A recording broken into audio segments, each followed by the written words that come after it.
तो class determinant में आज की क्लास में हम पढ़ेंगे प्रॉपर्टीज ऑफ डिटरमिनेंट्स और ये पूरे डिटरमिनेंट की बैकबोन है। जैसा कि पिछली क्लास में मैंने आपको बोला था लास्ट में, हर एक प्रॉपर्टीज को पहले हम लिखेंगे, फिर विद एन एग्जांपल डिटेल में डिस्कशन करेंगे कि प्रॉपर्टी क्या इन्फॉर्म करती है। तो property number 1, the value of determinant remains unchanged, change नहीं होगी if its rows and columns are interchanged। मतलब अगर मैं रोज और कॉलम्स को इंटरचेंज कर दूं, मतलब जो चीजें रोज में लिखी है उठा के उसको वर्टिकल लिखता जाऊं, या ऐसे बोल सकते हैं जो चीजें वर्टिकली लिखी है उठा के उसको हॉरिजॉन्टल लिखता जाऊं, तो वैल्यू डिटरमिनेंट की चेंज नहीं होगी। फॉर एन एग्जाम्पल, जैसा अगर मैं ये लेता हूं, मैंने लिखा 5, 10, 4, 8। क्लास इसकी वैल्यू कैलकुलेट करेंगे फटाफट, क्या आ जाएगी 40, 8 इंटू 5 40 माइनस 40, क्या आंसर आया 0। अब अगर मैंने बोला कि इस डिटरमिनेंट में रोज और कॉलम्स को इंटरचेंज कर दो, तो इंटरचेंज करने के लिए बोथ साइड एरो यूज करते हैं सिंबल। हम इधर लिखेंगे R और इधर लिखेंगे C। R लिखेंगे और C लिखेंगे। हम पर्टिकुलर किसी रो को पर्टिकुलर किसी कॉलम से नहीं चेंज कर रहे हैं, जितनी भी रोज हैं सारी रोज को कन्वर्ट कर रहे हैं कॉलम्स में, और यू कैन से सारे कॉलम्स कन्वर्ट कर रहे हैं सारी रोज में। तो क्या करना है, ये डिटरमिनेंट कन्वर्ट होकर किसमें आ जाएगा, बेटा देख ये इसकी फर्स्ट रो लिखी है, इसको उठा के लिख दो फर्स्ट कॉलम में, ये इसकी सेकंड रो लिखी है उठा के लिख दो सेकंड कॉलम। तो जो हॉरिजॉन्टल लिखा था वो वर्टिकल दिख रहा है, हॉरिजॉन्टल वर्टिकल दिख रहा है। ऐसे बोल सकते हो कि जो वर्टिकल था वो हॉरिजॉन्टल दिख रहा है, जो वर्टिकल था वो हॉरिजॉन्टल दिख रहा है। उसको बोलते हैं इंटरचेंजिंग रोज एंड कॉलम, जिसको हम ट्रांसपोज भी बोलते हैं। क्या बोलते हैं, ट्रांसपोज। तो अगर मैं इसकी वैल्यू कैलकुलेट करूं, वी गेट अगेन 40 माइनस 40, क्या आंसर आया 0। तो इसका मतलब अगर हमने किसी भी गिवन डिटरमिनेंट में रोज और कॉलम्स को आपस में इंटरचेंज कर दिया तो वैल्यू डिटरमिनेंट की चेंज नहीं होगी। This is property number 1। Note down.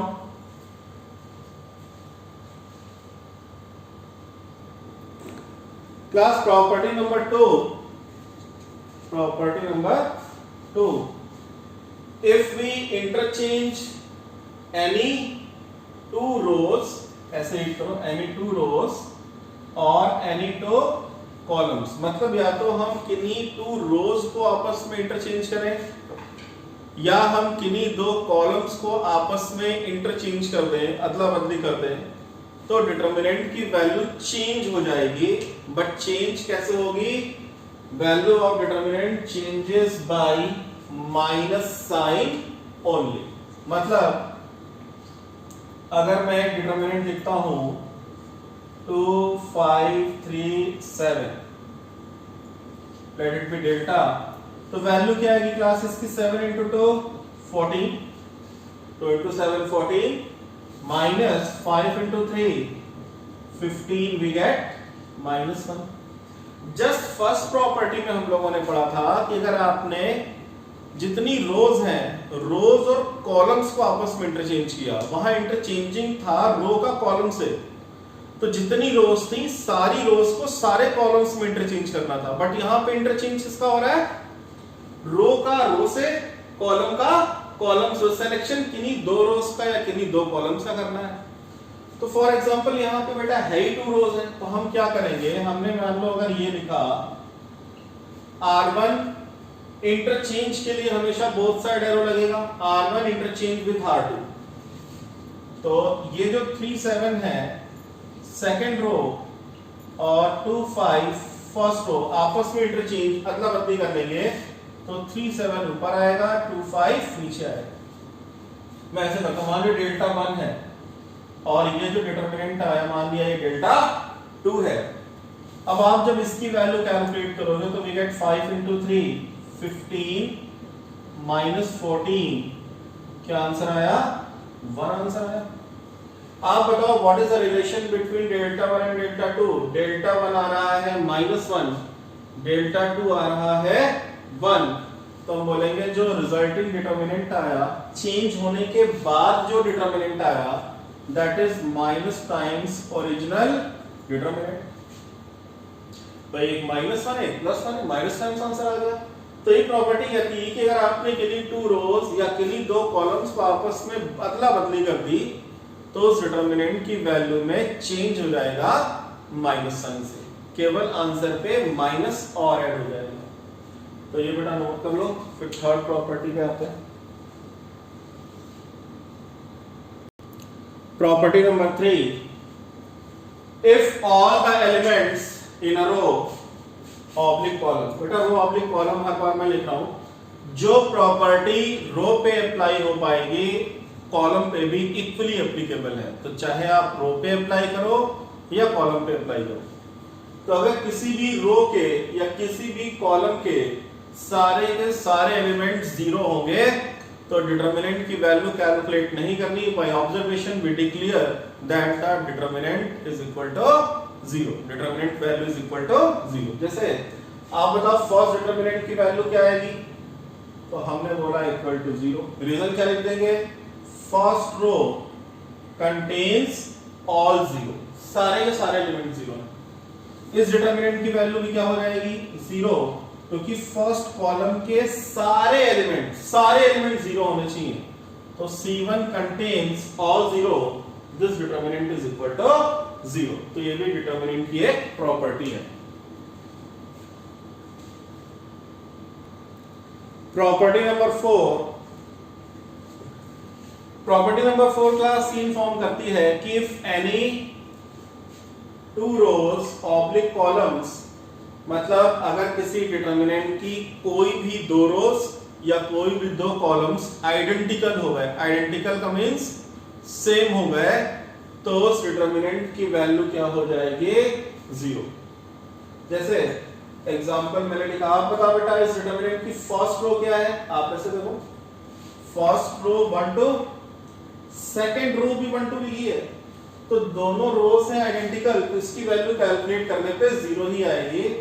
तो इसका मतलब हम इसमें अगर रीजन लिखेंगे तो हम लिखेंगे R1 and R2 are identical, तो इस डिटरमिनेंट की वैल्यू क्या होगी 0। इस डिटरमिनेंट की वैल्यू डायरेक्ट 0 लिखेंगे तो we have to give some explanation.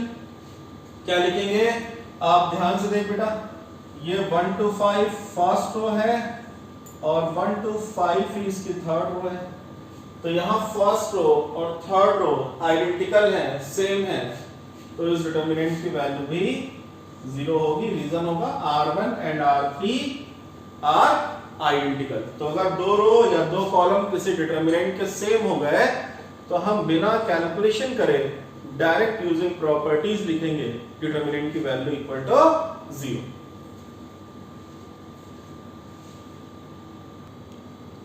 Class next property, if all the elements above oblique below comma the leading diagonal are 0 means to say, बेटा leading diagonal या diagonal की बात होती है तो इसका मतलब इन एलिमेंट्स की बात हो रही है।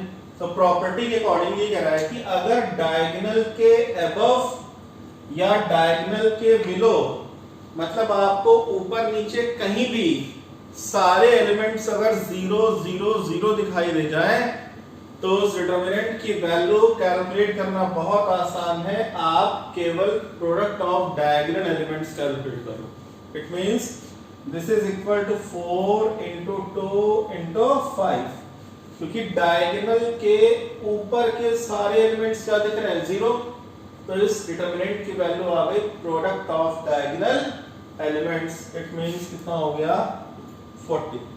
कैसे समझते हैं भाई, मान लो अगर मुझे ये प्रॉपर्टी नहीं पता है तो मैं डिटरमिनेंट की वैल्यू तो कैलकुलेट कर सकता हूं बाय एक्सपेंडिंग।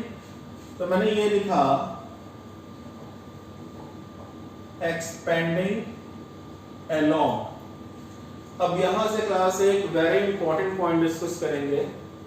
भाई आप इस डिटरमिनेंट को अगर एक्सपेंड करना चाहते हो तो इस डिटरमिनेंट की किस रो में या किस कॉलम में मैक्सिमम नंबर ऑफ जीरोस दिखाई दे रहे हैं। फर्स्ट रो में 2 जीरो है, थर्ड कॉलम में 2 जीरो है, तो एक्सपेंड करना किसी डिटरमिनेंट को उस रो या कॉलम के लॉन्ग इजी होता है जिसमें मैक्सिमम नंबर ऑफ जीरोस हो। तो हमने लिखा है एक्सपेंडिंग अलोंग R1। तो R1 में 2 जीरोस हैं। भाई डिटरमिनेंट के एक्सपेंशन में सिखाया है कि फर्स्ट एलिमेंट उठाओगे 4, तो ये वाला कॉलम इस एलिमेंट के सामने वाला कॉलम और इस एलिमेंट के सामने वाली रो एलिमिनेट हो जाएगी, और ये जो भी बचेगा आप इसको डिटरमिनेंट फॉर्म में लिख लो। क्या आएगा 2 0 7 5। फिर क्योंकि ये दोनों एलिमेंट रो के 0 हैं तो आप क्या लिखोगे प्लस फिर -0, फिर थर्ड वाला एलिमेंट +0, यही तो लिखते हैं।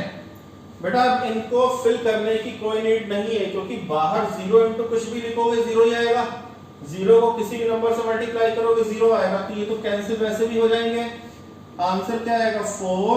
नाउ 5 इंटू 2 10, 7 इंटू 0 0, तो आंसर इज 40। और यहां से भी डायरेक्ट आंसर क्या मिल रहा है 40।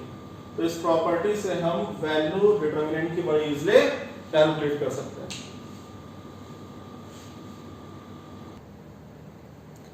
Class next property, I think property number 6, roll over property. बेटा इस प्रॉपर्टी को बहुत ध्यान से सीखना।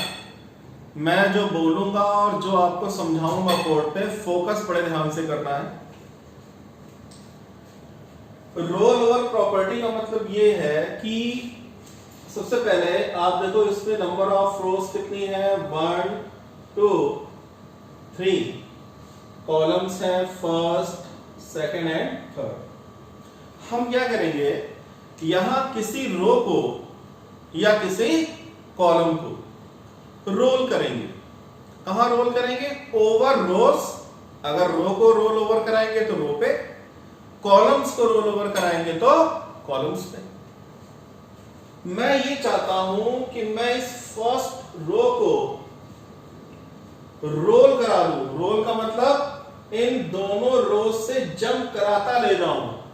कहां पे थर्ड पोजीशन पे। तो ये दोनों रोज एज इट इज ऊपर की ओर शिफ्ट हो जाएंगी। तो होगा क्या रोल ओवर प्रॉपर्टी में, जैसे ही ये फर्स्ट रो रोल ओवर करेगा इन 2 रोज पे तो कुछ ऐसा डायग्राम बनेगा। ये फर्स्ट रो इन दोनों पे रोल ओवर करके आ गया थर्ड में, यानी यहां पे आ जाएगा। ऐसे केस में ये तो रोल ओवर होके आ गया थर्ड में, ये दोनों एज इट इज ऊपर शिफ्ट कर जाएंगे। तो जब एज इट इज ऊपर शिफ्ट करेंगे तो फर्स्ट रो पे क्या आएगा A2 B2 C2, और ये आएगा A3 B3 C3। तो पहले तो मैंने रोल ओवर करके सिखाया कि रोल ओवर करने पे डिटरमिनेंट किस शेप में दिखाई देगा। तो इस डिटरमिनेंट की वैल्यू अगर डेल्टा है, मैंने इस डिटरमिनेंट में फर्स्ट रो को रोल ओवर कराया इन दोनों रोज पे, तो डिटरमिनेंट की कुछ ऐसी पिक्चर आई। अब ये बताना है कि इसकी वैल्यू और इसकी वैल्यू में क्या चेंजेस होंगे। तो चेंजेस ये होंगे, मान लो अगर ये डेल्टा है और अगर ये डेल्टा 1 है तो आपने कितनी रोज के ऊपर रोल ओवर कराया, कितनी रोज से ऊपर जंप करा दिया 2 रोज के ऊपर। तो डेल्टा 1 विल बिकम -1 की पावर, हमेशा बेस में -1 लिखा जाएगा, और जितनी रोज पे रोल ओवर कराया है पावर में 2 इंटू जो भी इनिशियल डिटरमिनेंट था डेल्टा। इसका मतलब यहां पे अगर मैं ये पूछूं कि क्या डेल्टा 1 और डेल्टा की वैल्यू में कोई चेंज आया, तो आप बताओ डेल्टा 1 किसके इक्वल आ गया -1 का square 1, this is equal to delta. तो बेटा रोल ओवर प्रॉपर्टी क्लियर हो गई। अगर मैं ये बोलूं कि आप इस फर्स्ट कॉलम को रोल ओवर कराओ इन दोनों कॉलम्स पे, तो क्या आएगा, ये फर्स्ट कॉलम रोल ओवर होके पहुंच जाएगा थर्ड पे, यानी आएगा A1 A2 A3। और जब ये फर्स्ट कॉलम इन पे रोल ओवर होके डायरेक्ट थर्ड में आ जाएगा तो ये दोनों कॉलम एज इट इज पीछे की ओर शिफ्ट होंगे। इसका मतलब फर्स्ट कॉलम बनेगा B1 B2 B3 और ठीक फर्स्ट कॉलम क्या बन जाएगा बेटा B1 B2 B3, second column बनेगा C1 C2 C3। क्या किया, ये जो फर्स्ट वाला कॉलम था ये इस पे रोल ओवर करके पहुंच गया थर्ड पे, और जब ये रोल ओवर करके आगे जा रहा होगा तो ये दोनों आ रहे होंगे बैक साइड, तो B1 B2 B3 मिलेगा और C1 C2 C3 मिलेगा। यहां पे मैंने कितने कॉलम्स पे रोल ओवर किया, फर्स्ट कॉलम का 2 कॉलम्स पे रोल ओवर किया, तो ये मान लो अगर ये डेल्टा 2 है तो डेल्टा 2 भी क्या आएगा -1 की पावर 2 इंटू डेल्टा। मतलब इस केस में भी डेल्टा 2 और डेल्टा की वैल्यू क्या होगी सेम, क्योंकि -1 की पावर 2 क्या आएगा प्लस। अच्छा बेसिक यहां पे हो क्या रहा है, रोल ओवर प्रॉपर्टी हम इसको डायरेक्ट यूज करके आंसर कैलकुलेट कर सकते हैं, बट अभी आपने बेटा एक इंटरचेंज वाली प्रॉपर्टी पढ़ी थी कि अगर हम इंटरचेंज करें, लेकिन इंटरचेंज में क्या होता था, इंटरचेंज के लिए हम किन्हीं 2 रोज का सिलेक्शन करते थे या किन्हीं 2 कॉलम्स का सिलेक्शन करते थे। भाई आप देखो कि ये जो डिटरमिनेंट है और जो ये डिटरमिनेंट लिखा हुआ है, पहले मैंने ये बोला कि इस फर्स्ट रो को इन दोनों रोज पे जंप करा दिया, रोल ओवर करा दिया, तो ये रोज ऊपर शिफ्ट हो गई, इसकी पोजीशन कहां आ गई थर्ड पे आ गई, और ये दोनों एज इट इज ऊपर की ओर शिफ्ट हो गए। आप ऐसे बोल सकते हो, मान लो कोई बच्चा ये बोले कि मैंने इस R1 और R2 को आपस में इंटरचेंज किया, मतलब वो क्या कर रहा है, उसने स्टेप बाय स्टेप किया यहां तक पहुंचने के लिए। उसने क्या किया, R1 R2 की अदला बदली करी, तो वो क्या लिखेगा R1 इंटरचेंज विथ R2, तो क्या आएगा क्लास A2 B2 C2 ऊपर पहुंचेगा, A1 B1 C1 अभी मिडिल में आएगा, A3 B3 C3 आपका आ जाएगा as it is third position में, क्योंकि हमने तो R1 R2 को इंटरचेंज किया है। बट जब आप 2 रोज को आपस में इंटरचेंज करते हो तो डिटरमिनेंट की वैल्यू माइनस साइन से चेंज हो जाएगी, तो आप बाहर क्या लगाओगे माइनस साइन लगाओगे। अब ये इसकी फर्स्ट रो हो गई, ये इसकी सेकंड रो हो गई, ये इसकी थर्ड रो हो गई। अब हम फिर से करते हैं, हम इस R2 को इस R3 से एक बार और इंटरचेंज कर दें, तो जब आप फिर से R2 का R3 में आपस में इंटरचेंज करोगे तो एक माइनस साइन और बाहर आएगा, तो माइनस की पावर बाहर कितना हो जाएगा 2 हो जाएगा। अब R1 को कोई चेंज नहीं करेंगे, R1 हमारा A2 B2 C2 लिखा रहेगा, R3 आ जाएगा R2 की जगह पे, इसका मतलब A3 B3 C3, और R3 की जगह पे हम क्या लिखेंगे R2 that is A1 B1 C1, और माइनस का स्क्वायर करेंगे तो क्या हो जाएगा प्लस, तो इसका मतलब ये इक्विवेलेंट हुआ, इक्वल टू हो गया plus sign A2 B2 C2 A3 B3 C3 A1 B1 C1, और यहां देखो क्या लिखा A2 B2 C2 A3 B3 C3 A1 B1 C1। तो रोल ओवर प्रॉपर्टी का रोल केवल इतना है कि अगर आप इस डिटरमिनेंट को डायरेक्ट ये लिख सकते हो by using roll over property, मतलब जो काम हम इन दोनों को इंटरचेंज करें फिर वापस इन दोनों को इंटरचेंज करें, 2 बार इंटरचेंज करने पे जो स्टेप आप शो करोगे वो काम रोल ओवर प्रॉपर्टी एक सिंगल स्टेप में कर देगा, जिससे आपका टाइम सेव हो जाएगा। तो इसलिए हम इसको रोल ओवर प्रॉपर्टी बोलते हैं, क्योंकि डायरेक्ट टू रोज पे या डायरेक्ट टू कॉलम्स पे जंप कर जाता है, और बाकी रोज या कॉलम एज इट इज ऊपर की ओर, और अगर कॉलम शिफ्ट होंगे तो राइट या लेफ्ट की ओर शिफ्ट हो जाएंगे। कॉपी कर लो।